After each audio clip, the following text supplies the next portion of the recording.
नमस्कार साथियों, स्वागत है मेरे YouTube चैनल स्टडी 99 में। तो आज हम क्या है कि तरंग और ध्वनि पढ़ा रहे थे। तो तरंग और ध्वनि से रिलेटेड कुछ क्वेश्चन बाकी रह गए थे या कुछ टॉपिक बाकी रह गए थे। वो हम टॉपिक क्या करेंगे, हम सेकेंड वीडियो में हम कवर करेंगे। तो तरंग और ध्वनि में जो है पराश्रवी तरंगे हम पढ़ रहे थे। तो यहाँ पर देखते हैं पराश्रवी तरंगों के उपयोग। तो पराश्रवी तरंगों के उपयोग क्या क्या हैं, इससे भी रिलेटेड क्वेश्चन एग्जाम में आते हैं। तो पहला तो है उपयोग पराश्रवी तरंगों का करते हैं वो चिकित्सा के क्षेत्र में। किसमें करते हैं? चिकित्सा के क्षेत्र में। ठीक है, चिकित्सीय जो जितने भी बीमारी होते हैं तो उनको किसी न किसी जरूरत पड़ती है तरंगों की। ठीक है, एक्सरे किरणों की भी जरूरत पड़ती है और पराश्रवी तरंगों की। तो यहाँ पर हम पढ़ रहे हैं पराश्रवी तरंगे। तो पराश्रवी तरंगों का उपयोग चिकित्सा के क्षेत्र में करते हैं।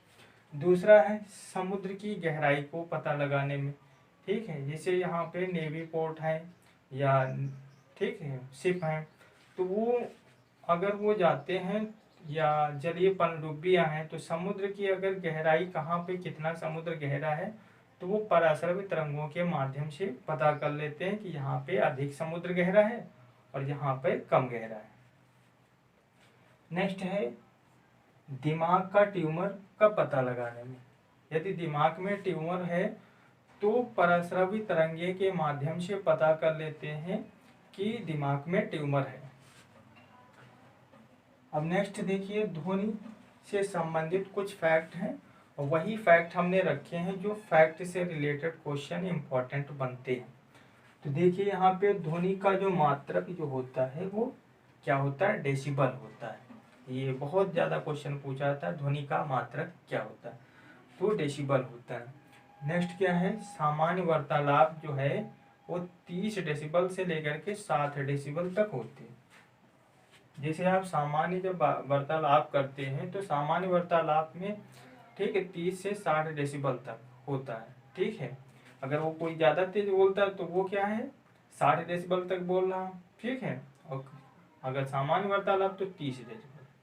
अब देखिए यहाँ पे जो है कुछ दिया है कि अगर वो 80 डेसिबल तक या 80 डेसिबल से अधिक आवाज बोल रहा है, ठीक है, ध्वनि कर रहा है, तो वो ध्वनि प्रदूषण में काउंट होता है, वो ध्वनि प्रदूषण समझा जाता है विश्व स्वास्थ्य संगठन के अनुसार। नेक्स्ट क्या है, ध्वनि का परावर्तन। अब देखिए ध्वनि का परावर्तन क्या होता है कि जब ध्वनि क्या होती है कि परावर्तक किसी सतह से जो है टकरा करके उसी माध्यम में क्या होती है वापस आ जाती है, तो इसको हम बोलते हैं ध्वनि का परावर्तन। समझ में आ गया होगा ध्वनि का परावर्तन क्या होता है। ठीक है, जब किसी कमरे में आप बैठे हों, ठीक है, बंद कमरे में, तो अगर आप जो है बोलते हैं तो वो जो है ध्वनि क्या होती है चारों दीवारों से टकरा करके वापस आपको सुनाई पड़ती है, तो वो जो है ध्वनि का परावर्तन हुआ। नेक्स्ट है प्रतिध्वनि। तो प्रतिध्वनि में क्या होता है कि जब कोई भी उचित ऐसा परावर्तक तल होता है या सतह होती है जहां पर क्या करते हैं जोर से चिल्लाने पर जो है आवाज जो है आपको सुनाई पड़ती है, अपनी ही आवाज सुनाई पड़ती है। जैसे यहाँ पर ठीक है कि आप जैसे कुएं के पास खड़े हो तो कुएं में अगर सेट डाउन करके या सर झुका करके क्या करते हैं, अगर उसमें हम बोलते हैं चिल्लाते हैं तेज से, तो वो चिल्लाने की आवाज जो है फिर से हमें दोबारा सुनाई पड़ती है, तो उसको हम बोलते हैं प्रतिध्वनि। समझ में आ गया होगा प्रतिध्वनि क्या है। ठीक है, फिर नेक्स्ट देखिए अनुसरण।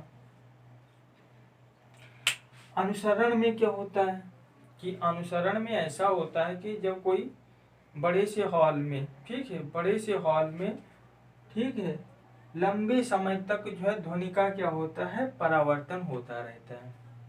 जैसे कोई बड़ा सा लंबा हॉल है तो वहां पर अगर वो ध्वनि होती है तो वो लंबे समय तक वो वहां पर ध्वनि बनी रहती है और सुनाई भी देती रहती है, तो इसको हम बोलते हैं अनुसरण बोलते हैं। अनुसरण से रिलेटेड भी क्वेश्चन आते हैं। तो देखिए यहाँ पे बादल का गरजना, ठीक है, तो ये बादल का गरजना जो आता है ये अनुसरण क्रिया में आता है। जैसे बादल जब गरजता है तो देखा होगा कि बादल जैसे गरजता है तो उसके बाद जो है कई बार जो है गरजने की आवाज़ आती है, तो वो अनुसरण क्रिया है। नेक्स्ट है सिनेमा हॉल की दीवारें खुरदरी बनाई जाती हैं। क्यों? रीजन इसीलिए होता है कि अगर चिकनी बना देंगे सिनेमा हॉल की दीवारें तो आवाज़ जो है उसमें बहुत ज़्यादा गूंजती रहेगा, इसलिए सिनेमा हॉल जब गए होंगे तो सिनेमा हॉल में देखा होगा जो दीवारें जो होती हैं वो कैसी बनाई जाती हैं, खुरदरी बनाई जाती है, जिससे आवाज़ जो है गूंजे ना, वहाँ पर अनुसरण क्रिया ना हो। नेक्स्ट देखिए ध्वनि का अपवर्तन। तो ध्वनि का अपवर्तन क्या होता है, ये भी प्रोसेस समझिए कि जब एक माध्यम से दूसरे माध्यम में जब ध्वनि प्रवेश करती है तो ध्वनि क्या होती है, थोड़ा सा विचलित हो जाती है। एक माध्यम से दूसरा माध्यम का मतलब ये हुआ कि एक माध्यम, ठीक है, तो माध्यम हम कोई भी ले सकते हैं, प्रकाश ले या फिर जो कांच ले या फिर निर्वात ले, कोई भी माध्यम। तो हम एक एग्जाम्पल ऐसे दे करके समझा रहे हैं, साधारण सा एग्जाम्पल, तो आपको समझ में भी आ जाएगा। जैसे कि हम जब रात में बोलते हैं तो ध्वनि अधिक दूर तक सुनाई देती है, और जब हम दिन में बोलते हैं तो ध्वनि क्या होती है, कम सुनाई पड़ती है, कम दूरी तक सुनाई ही पड़ती है।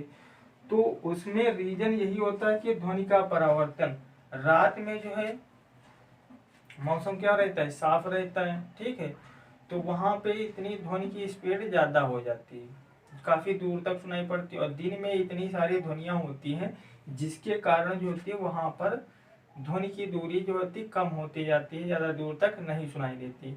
तो कहने का मतलब ये है कि एक माध्यम से दूसरे माध्यम में जब ध्वनि जाती है तो थोड़ा सा क्या होती है, विचलित हो जाती है, ठीक। तो इसको हम बोलते हैं ध्वनि का अपवर्तन। नेक्स्ट है ध्वनि का विवर्तन। तो ध्वनि का विवर्तन टॉपिक समझिए क्या है कि यहाँ पे ध्वनि अवरोधक सतह के किनारों से मुड़ करके विभिन्न दिशाओं में सुनाई देती है। कहने का मतलब है कि कोई अवरोधक सतह होंगी, अवरोधक सतह में जो है ध्वनि जो होती है, ठीक है, मुड़ करके टकरा करके फिर क्या होती है, वो विभिन्न दिशाओं में सुनाई देती है। अब विभिन्न दिशाओं में सुनाई का एग्जाम्पल जो है हम समझा रहे हैं तो उसको समझिए। जैसे कि आप जो है एक बंद कमरे में बैठे हों, ठीक है, तो बंद कमरे में जब बैठे हैं तो जैसे बाहर की आवाज़ें क्या होती है उस बंद कमरे में आती रहती हैं, तो उसका रीजन यही है ध्वनि के विवर्तन कारक, ध्वनि का विवर्तन, ठीक है, ध्वनि का विवर्तन। नेक्स्ट देखिए डॉपलर प्रभाव। डॉपलर प्रभाव स्रोत और श्रोता के बीच में जो है जब ध्वनि की गति होती है, ठीक है, तो श्रोता द्वारा सुनी गई दूरी, ठीक है, और मूल ध्वनि से क्या होती है, अलग होती है।